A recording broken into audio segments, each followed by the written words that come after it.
मानौ तपाईले कुनै कम्पनीको 10 किता सेयरमा प्रति किता 500 को दरमा रु 5000 रुपैयाँ चाहिँ लगानी गर्नुभयो। हजुरको कम्पनीले 10% नगद लाभांश दिने घोषणा गर्यो। हामीलाई लाग्छ कि 5000 को 10% अर्थात् 500 रुपैयाँ चाहिँ हामीले लाभांश पाउँछौं, तर हामीले रियलमा 100 रुपैयाँ मात्र लाभांश पाउँछौं। यो त हामीले सोचेको भन्दा एकदमै कम भयो। कम्पनीहरूले नगद लाभांश वितरण गर्दा बजार मूल्य हामीले किनेको 500 रुपैयाँ प्रति किताको आधारमा नभई फेस भ्यालु या मुख्य मूल्यको आधारमा चाहिँ लाभांश दिने गर्छन्। प्राय सबै कम्पनीको फेस भ्यालु 100 हुन्छ। हामीले किनेको 10 किता शेयरको फेस भ्यालु या मुख्य मूल्य 1000 हुन्छ र यही 1000 मुख्य मूल्यको आधारमा चाहिँ 10% लाभांश पाउने हो। युनिलिभर नेपाल नेप्सेकै सबैभन्दा महँगो र धेरै लाभांश दिने कम्पनी हो। कम्पनीको फेस भ्यालु या मुख्य मूल्य पनि 100 नै छ। कम्पनीले हालैको वर्षमा 1842% नगद लाभांश दिएको थियो। कम्पनीको फेस भ्यालु 100 भएकोले जति प्रतिशत नगद लाभांश त्यति नै प्रति किता लाभांशको रूपमा हामीले चाहिँ पैसा पाउँछौं, जुन 1842 रुपैयाँ प्रति किता हो। नेप्सेमा सूचीकृत भएका कम्पनीहरू मध्ये सोल्टी होटेलको 10 र ह्याथवे इन्भेस्टमेन्ट कम्पनीको चाहिँ 50 फेस भ्यालु रहेको छ। सोल्टी होटेलको केसमा कम्पनीले 15% को नगद लाभांश दिँदा हामीले प्रति किता 1.5 रुपैयाँ मात्र पाउँछौं, जुन एकदमै थोरै हो। यसरी हेर्दा लाभांश प्रतिशत हेरेर मात्र नपुग्ने र क्लियर पिक्चरको लागि चाहिँ कम्पनीको डिभिडेन्ड यील्ड हेर्नुपर्ने देखिन्छ। डिभिडेन्ड यील्डले हामीले गरेको लगानी बराबर कम्पनीले कति प्रतिशत लाभांशको रूपमा फिर्ता गरेको देखाउँछ।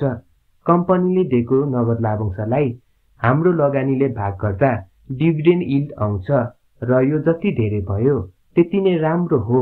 ग्लोबल आइएमई ब्याङ्कले भर्खरै 8% नगद लाभांश दिएको थियो र कम्पनीको प्रति किता 228 रुपैयाँ छ।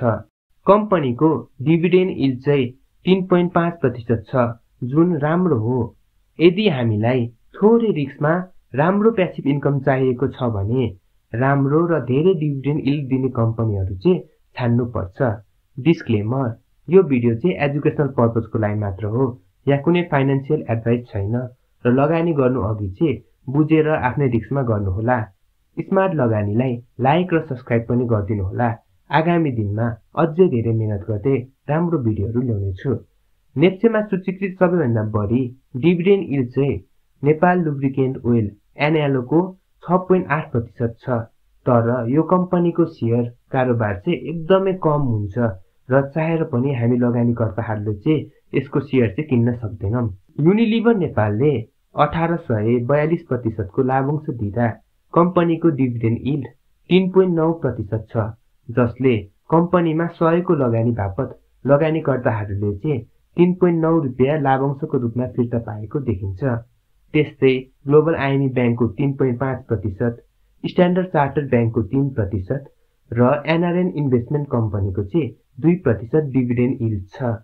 सोल्टी होटेलको 10 फेस भ्यालु भएकोले डिभिडेन्ड यील्ड चाहिँ एकदमै कम 0.6 मात्र छ। कम्पनीको लाभांशबाट राम्रो फाइदा लिन नसके पनि कम्पनीले यदि राम्रोसँग ग्रोथ गर्दै गयो भने चाहिँ यसको क्यापिटल गेनबाट चाहिँ ठूलो फाइदा हुन सक्छ। कस्तो बेला हाई डिभिडेन्ड यील्ड भएको कम्पनीहरू छान्ने त? यदि हामीलाई आफ्नो लगानीबाट राम्रो प्यासिभ इन्कम चाहिएको छ भने चाहिँ हामीले चाहिँ हाई डिभिडेन्ड यील्ड भएको कम्पनीहरू चाहिँ छान्नुपर्छ। यस्तो कम्पनीहरू अलिक पुरानो र स्टेबल हुने भएकोले यस्तो कम्पनीहरूमा चाहिँ रिस्क पनि अलिक कम हुन्छ।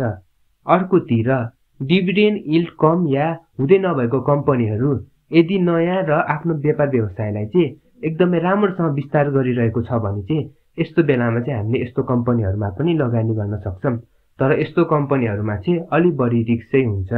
आजलाई यति नै। भिडियो कस्तो लाग्यो प्रतिक्रिया दिनुहोला। भिडियोमा केही सुधार्नु पर्ने छ भने पनि कमेन्ट गरिदिनु होला। स्मार्ट लगानीलाई लाइक र सब्स्क्राइब गरिदिनु भएकोमा धन्यवाद।